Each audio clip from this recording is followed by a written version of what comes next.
سامعین میں آپ کا میزبان سید محمد عمیر پیش خدمت ہے چند مشہور فرشتے اور ان کی ذمہ داریاں۔ سامعین، اللہ رب العزت نے مختلف فرشتوں کو مختلف کام دیے ہیں۔ چنانچہ حضرت جبرائیل علیہ السلام کی ذمہ داری وحی لانے کی تھی، جبکہ حضرت اسرافیل علیہ السلام جن کا شمار عرش کے اٹھانے والے فرشتوں میں ہوتا ہے، سور پھونکنے کے لیے ہر وقت تیار کھڑے ہیں۔ بس اللہ کا حکم ہوگا اور وہ سور پھونکیں گے اور قیامت آ جائے گی۔ حضرت میکائیل علیہ السلام کی ذمہ داری بارش اور پیڑ پودوں سے متعلق ہے۔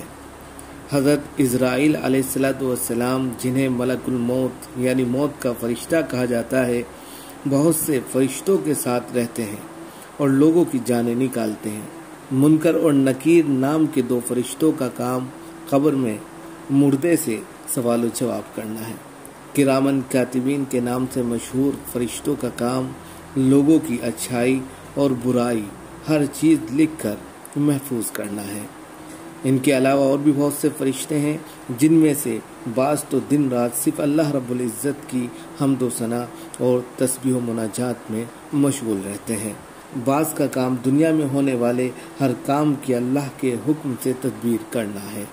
چھوٹے یا بڑے ہر قسم کے خطروں سے بال بچانا بھی فرشتوں کا ہی کام ہوتا ہے۔ اسی طرح بعض فرشتوں کی ڈیوٹی برے لوگوں پر لعنت اور اچھے لوگوں پر رحمت بھیجنا ہے۔ جنت اور جہنم کے بہت سے کاموں پر بھی فرشتے لگے ہوئے ہیں۔